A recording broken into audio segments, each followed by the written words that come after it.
의대 갔다고 그러면 와 대단하다는데 그게 시작이 이제 시작, 완전 시작이에요. 완전 시작. 머리가 빠져가는 과정이 있단 말이지 또. 근데 이제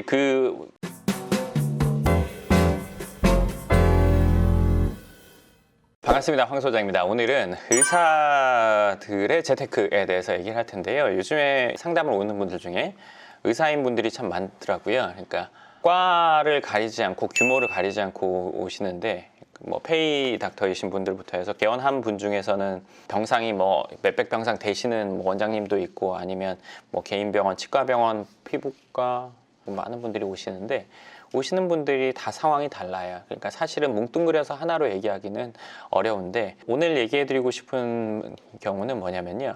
우리가 돈을 많이 벌다 보면 재테크에 신경을 안 쓰는 경우가 많아요. 쓰고 남은 돈을 모아도 몇 억씩 돼요. 1년에. 재테크 굳이 해야 될 필요성을 못 느끼거든요. 그리고 의사분들 같은 경우에는 대부분의 인생이 학교 그리고 병원에서 이루어진단 말이에요. 의학에는 전문가지만 다른 곳에 신경을 쏟기가 좀 어려운 여건이기도 하고 뭐 연예인과 비교할 수도 있을 것 같아요.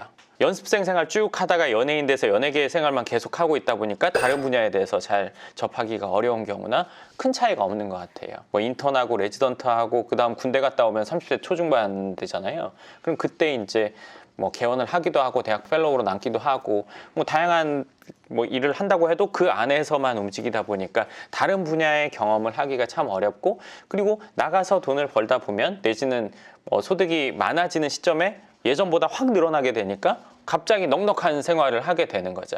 그러면서 재테크를 꼭 안 해도 내가 원하는 집에서 살 수 있고 내가 생각하는 종잣돈 정도 모을 수 있고 재테크를 신경을 안 쓰게 되는 경우가 많은데 이제 그 시간이 길어졌을 때 50대 정도가 되거나 뭐 40대 후반 이때 어떤 상황이 올 수 있냐면요. 나는 집 한 채 있고 어느 정도 자산도 있어요. 뭐 10억, 20억 정도 있는데 후배나 동료나 선배들과 우연찮게 재테크 얘기를 하다 보니까 건물을 뭐 한두 개씩 갖고 있다거나 부동산 투자를 해서 자산이 불려져 있다거나 근데 그게 내가 돈은 더 많이 벌었는데 자산의 규모로 보니까 차이가 원래는 내가 더 높았거나 비슷했거나 한 상황이었는데 시간이 지나서 지금 보니까 이렇게 거꾸로 돼 있는 상황.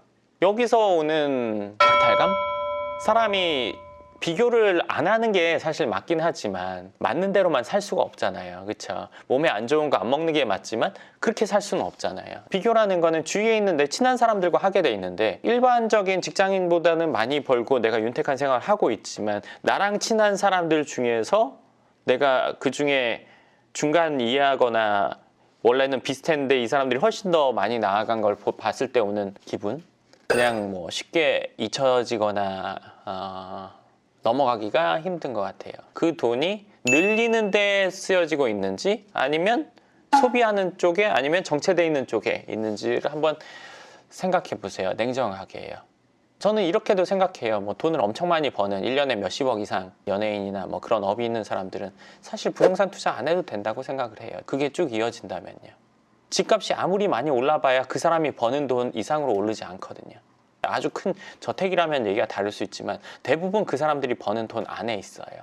근데 의사의 경우에는 내가 돈을 많이 버는 기간이 평생은 아니란 말이에요. 70 넘어서도 의사 생활 계속 하고 싶은지 한번 생각해 보세요. 제가 뭐 최근에 그 의사인분들에 대해서 찾아보고 얘기를 들어보고 정보도 보고 이러다 보니까 박원장이라는 만화를 보게 됐어요. 의사인분들은 아마 다 아실 거예요. 저는 의사는 아니지만 그걸 보면서 와, 참 이 분야에도 잘 되는 분과 안 되는 분들의 차이는 극명하구나. 서울대에도 1등과 꼴등이 있듯이 어떤 내용인지 대략적으로 그 만화를 그린 분이 의사고 의사 생활에 대해서 이제 만화로 그려놓은 건데 한번 봐봐. 재밌어. 의대는 6년이잖아요. 예과 2년 하고 본과 4년 하고 그럼 20살에 가면 26까지 다니잖아요. 그리고 이제 인턴 1년 하고 레지던트 4년 31. 남자들은 군대 갔다 오고 그쵸. 이제 그때 군대를 가는 거예요.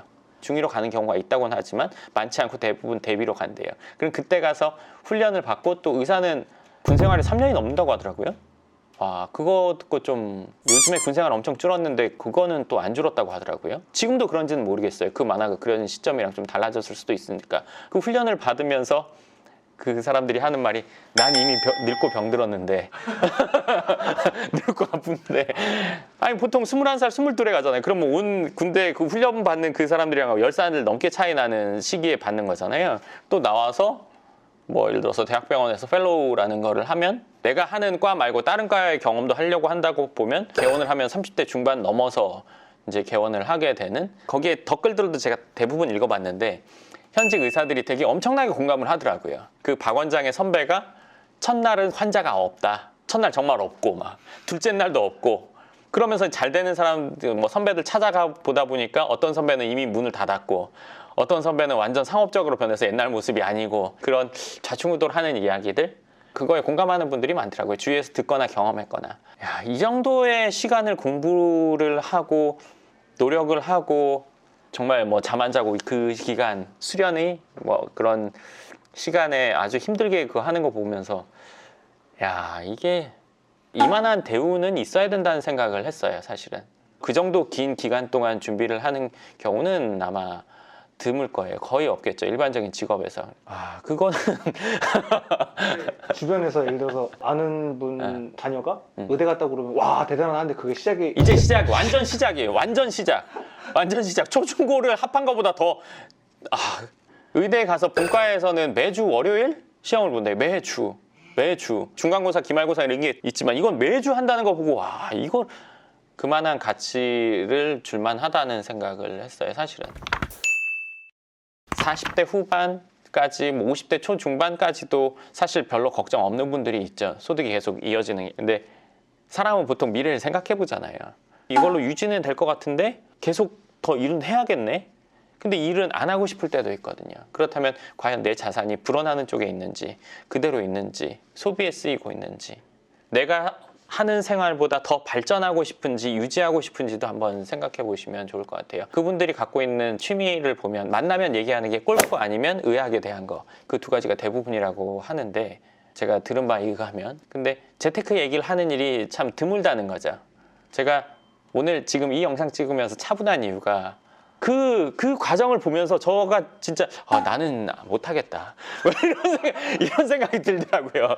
야 나는 그거는 못하겠다. 그리고 과연 저 많은 의사들이 저 과정을 다 알았다면 의대를 갔을까? 라는 생각까지 할 정도였어요.